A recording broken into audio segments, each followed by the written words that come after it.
ലോകത്തിലെ ഏറ്റവും മികച്ച സമ്പദ്വ്യവസ്ഥകളിലൊന്നും അമേരിക്കയുടെ ഏറ്റവും വലിയ ജിയോപൊളിറ്റിക്കൽ എതിരാളിയുമായ ചൈനയ്ക്കെതിരെയാണ് ട്രംപിന്റെ പുതിയ നീക്കം. ചൈന തങ്ങളെക്കാൾ വളർന്ന് അമേരിക്കയെ കീഴ്പ്പെടുത്തുമോ എന്ന ഭയമാണ് ചൈനയ്ക്കെതിരെ ശബ്ദമുയർത്താൻ ട്രംപിനെ പ്രേരിപ്പിക്കുന്ന പ്രധാന ഘടകം. ചൈനയിൽ നിന്നുള്ള ഇറക്കുമതിക്ക് 10% തിരിവ് ചുമത്തുമെന്നും ഇത് ഫെബ്രുവരി 1 മുതൽ പ്രാബല്യത്തിൽ വരുമെന്നുമാണ് ട്രംപ് പ്രഖ്യാപിച്ചിരുന്നത്. ചൈനയുമായി നല്ല ബന്ധം സ്ഥാപിക്കുമെന്നൊക്കെ ട്രംപ് ഇടയ്ക്കിടെ പറയുന്നുണ്ടെങ്കിലും ചൈനയ്ക്കെതിരെ താരിഫ് ചുമത്താനുള്ള തീരുമാനമാണ് ട്രംപ് കൈക്കൊണ്ടിട്ടുള്ളതെന്നാണ് പുറത്തുവരുന്ന റിപ്പോർട്ടുകൾ വെളിപ്പെടുത്തുന്നത്. എന്നാൽ അമേരിക്കയുമായി ഒരു വ്യാപാര യുദ്ധത്തിൽ പങ്കാളിയാകാനില്ലെന്ന് ചൈന മുന്നറിയിപ്പ് നൽകിയിട്ടുമുണ്ട്. തങ്ങളുടെ സാമ്പത്തിക താൽപര്യങ്ങൾ സംരക്ഷിക്കുമെന്ന് പ്രതിജ്ഞയെടുക്കുകയും ചൈന ചെയ്തു. ലോകത്തിലെ ഏറ്റവും വലിയ രണ്ട് സമ്പദ് വ്യവസ്ഥകളായ ചൈനയും അമേരിക്കയും തമ്മിലുള്ള വ്യാപാരം യഥാർത്ഥത്തിൽ വളരെയധികം വിശാലമാണ്. 2024 ആദ്യ 11 മാസങ്ങളിൽ മൊത്തം $530 ബില്യൺ ലാഭമാണ് വ്യാപാരത്തിലൂടെ മാത്രം ചൈനയ്ക്ക് പ്രധാനമായും ലഭിച്ചിരുന്നത്. ഇതേ കാലയളവിൽ തന്നെ അമേരിക്കയിലേക്കുള്ള ചൈനീസ് ഉൽപ്പന്നങ്ങളുടെ വിൽപ്പന $400 ബില്യൺ കടന്നത്. ചൈനയുടെ വാണിജ്യ മേഖലയിൽ ഉണ്ടാകുന്ന ഈ വളർച്ചയിൽ ട്രംപിനുണ്ടാകുന്ന അസ്വസ്ഥത കുറവല്ല. തങ്ങളെ കടത്തിവെട്ടി ആധിപത്യം സ്ഥാപിക്കാൻ ചൈന തയ്യാറെടുക്കുന്നുണ്ടോ എന്ന ഭയമാണ് നിലവിൽ അമേരിക്കയെ ചൈനയ്ക്കെതിരെ തിരിക്കുവാനുള്ള പ്രധാന കാരണമെന്നത്. എന്നാൽ അതൊന്നും ചൈന കാര്യമായി എടുക്കുന്നില്ല എന്നതാണ് വസ്തുത. അമേരിക്കയുടെ ഭീഷണികളൊന്നും തന്നെ ചൈനയുടെ വ്യാപാര മേഖലയെ തെല്ലും അനക്കിയിട്ടില്ല. കൂടാതെ ചൈനയുടെ മൊത്തത്തിലുള്ള കയറ്റുമതിയും കുതിച്ചുയരുകയായിരുന്നു. ഇതിനു മുമ്പും അമേരിക്ക ചൈനയ്ക്കെതിരെ നീക്കങ്ങൾ നടത്തുകയുണ്ടായിട്ടുണ്ട്. 2016 വൈറ്റ് ഹൗസിലേക്കുള്ള ട്രംപിന്റെ വരവോടെ ചൈനയുമായി തുല്യത നേടുമെന്ന് അദ്ദേഹം പ്രതിജ്ഞയെടുക്കുകയും ചെയ്തിരുന്നു. അമേരിക്ക നൂറുകണക്കിന് ബില്യൺ ചൈനീസ് ഉൽപ്പന്നങ്ങൾക്ക് ഗണ്യമായി താരിഫ് ചുമത്തിയിരുന്നു. പക്ഷെ ചൈന അമേരിക്കയുടെ മുന്നിൽ മുട്ടുമടക്കുന്നില്ല.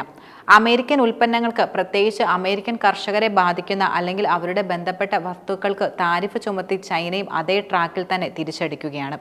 ഒന്നും കാര്യമായി ഏൽക്കാത്തതോടെ അമേരിക്ക ചുവടുമാറ്റി നിൽക്കുകയാണിപ്പോൾ. ചൈനീസ് കമ്പനികളെ വളരെയധികം അനുകൂലിക്കുന്ന ബിസിനസ് തന്ത്രം അമേരിക്ക പുറത്തെടുക്കുകയും ചെയ്തിട്ടുണ്ട്. ഇതിനെ ചുറ്റിപ്പറ്റി ഇരു രാജ്യങ്ങളും തമ്മിൽ എതിർപ്പുകളും തർക്കങ്ങളും വലിയ തോതിൽ ഉണ്ടായിരുന്നു. ഇത് ഒഴിവാക്കാനായി ചൈനയും അമേരിക്കയും തമ്മിൽ ചർച്ചകൾ നടത്തുകയും ചെയ്യുകയുണ്ടായി. ഇതിന്റെ ഭാഗമായി ഏകദേശം 2 വർഷം നീണ്ടുനിന്ന വ്യാപാര യുദ്ധത്തിന് ചെറിയൊരു ഇടവേളയും ഉണ്ടായിരുന്നു. ഇതനുസരിച്ച് $32 ബില്യൺ ഫാം ഉൽപ്പന്നങ്ങളും സമുദ്ര വിഭവങ്ങളും ഉൾപ്പെടെ $200 ബില്യൺ മൂല്യമുള്ള അമേരിക്കൻ സാധനങ്ങൾ ഇറക്കുമതി ചെയ്യാൻ ചൈന സമ്മതിക്കുകയും ചെയ്തു. എന്നാൽ കോവിഡിന്റെ വരവും അമേരിക്കയിലെ സാമ്പത്തിക മാന്ദ്യത്തിന്റെയും അടിസ്ഥാനത്തിൽ ഈ കരാർ നടപ്പിലായിരുന്നില്ല. പക്ഷേ ട്രംപിന് ശേഷം വന്ന ജോ ബൈഡൻ തന്റെ മുൻഗാമി ചുമത്തിയ വർധനവ് പിൻവലിച്ചിരുന്നുമില്ല. മാത്രമല്ല ചൈനയിലേക്കുള്ള അത്യാധുനിക ചിപ്പുകളുടെ കയറ്റുമതി തടയുന്നതിനുള്ള ശ്രമങ്ങളും ആരംഭിച്ചു. ഇതുവഴി ചൈനയുടെ സൈനികപരമായ വളർച്ചയെ തടയുക എന്നതായിരുന്നു അമേരിക്ക കൈക്കൊണ്ട പ്രധാന ലക്ഷ്യമെന്നത്. കൂടാതെ ചൈനയിൽ നിന്ന് വിലക്കുറവുള്ള ഗ്രീൻ എനർജി, കാറുകൾ, ബാറ്ററികൾ എന്നിവ ആഗോള വിപണികളിൽ ഇടം നേടുമെന്നും അമേരിക്കയ്ക്ക് വലിയ ഭയമുണ്ട്.